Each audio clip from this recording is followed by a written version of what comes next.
We have now a sequence of Python examples, and they will be real-time Python audio examples, but have in mind that you need a microphone and speakers connected to run these examples, and these examples will not work on remote environments such as the Google Colab and Binder.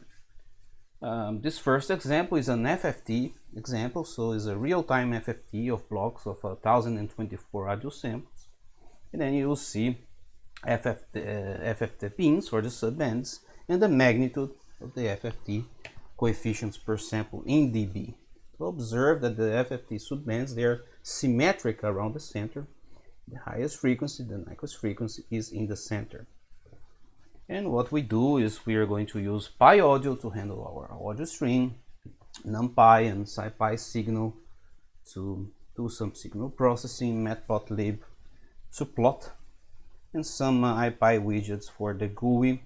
We define our signal processing parameters, so we are using a sampling rate of 32 kilohertz, and we will use blocks of 2048 samples.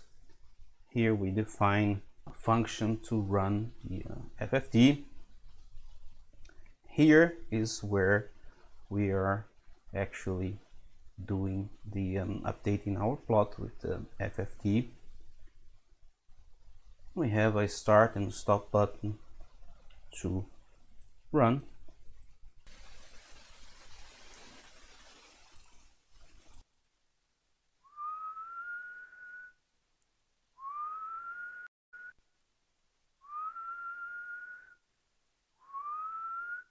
So we can see the live FFT magnitude spectrum of the microphone signal.